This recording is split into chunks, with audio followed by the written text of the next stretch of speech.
aí, pessoal da Anatomia Papel e Caneta? Tudo bem com vocês? Na aula de hoje nós vamos falar sobre as fontanelas ou fontículos. Mas antes, vamos falar sobre a calvária craniana. A calvária é o teto do crânio. Ela é formada pelos ossos parietais, frontal, occipital e temporais. Contém vários forames minúsculos por onde passarão veias conhecidas como veias emissárias, comunicando o sistema venoso intracraniano com o sistema venoso extracraniano. Por ocasião do nascimento, os ossos da calvária são lisos e unilaminares. Nesta ocasião não existe ainda a díploe.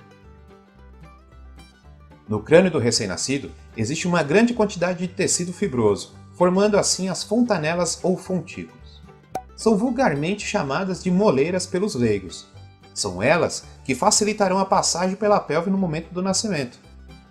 A palpação dos fontículos durante a lactância, sobretudo do anterior e do posterior, permite ao médico fazer alguns diagnósticos clínicos, como por exemplo, o progresso do crescimento dos ossos frontal e parietais, o grau de hidratação do bebê, o nível de pressão intracraniana.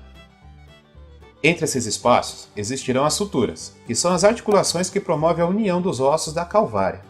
Ao nascimento, o osso frontal é dividido em duas metades, cuja união começa no segundo ano de vida. Na maioria dos casos, a sutura frontal se fecha por volta do 8º ano. Entretanto, cerca de 8% das pessoas têm uma remanescente da sutura frontal, a chamada sutura metópica. Em um número muito menor de casos, há a persistência de toda a sutura, sendo reconhecida por autores como sutura persistente. Esta não deve ser interpretada como fratura em uma radiografia ou em outra técnica de imagem. Repare que no total, nós temos 6 fontículos. Nessa vista lateral talvez você perceba 4, mas repare que neste desenho são marcados 6, pois as laterais são multiplicadas, existem dos dois lados. O fontículo anterior, também conhecido como bregmático, é o maior de todos. Tem formato de losango ou estrela. Os limites anteriores são as metades do osso frontal e os posteriores os ossos parietais. Até os 18 meses de idade, os ossos adjacentes já se fundiram e o fontículo anterior não é mais palpável ao exame clínico. O fontículo posterior, também conhecido como lambidoide, é triangular e limitado anteriormente pelos ossos parietais e posteriormente pelo occipital. O fontículo posterior começa a se fechar durante os primeiros meses depois do nascimento, e ao fim do primeiro ano é pequeno e impalpável ao exame clínico. O fontículo anterolateral também é conhecido como esfenoide.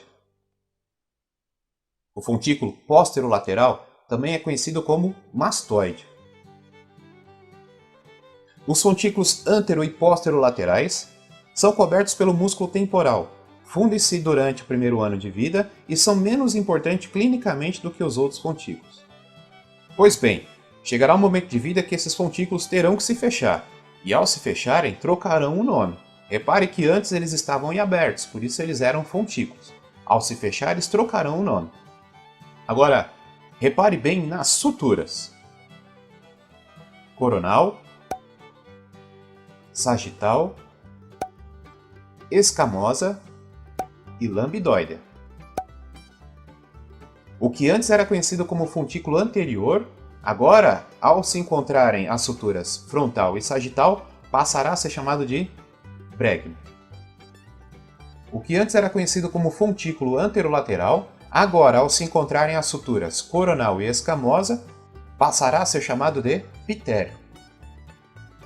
O que antes era conhecido como fontículo posterolateral, agora, ao se encontrarem as suturas escamosa e lambidoide, passará a ser chamado de astério.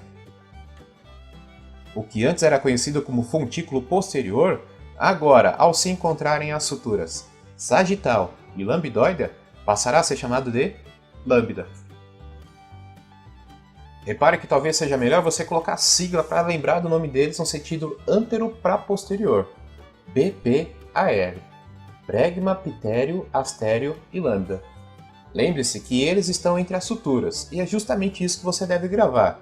O bregma está entre as suturas coronal e sagital, o pitério está entre as suturas coronal e escamosa, o astério está entre as suturas escamosa e lambidoide, e o ponto lambda está entre as suturas sagital e lambidoide.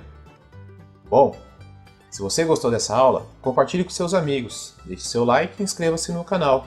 Espero ter ajudado por hoje, hein? Até a próxima! Abraço!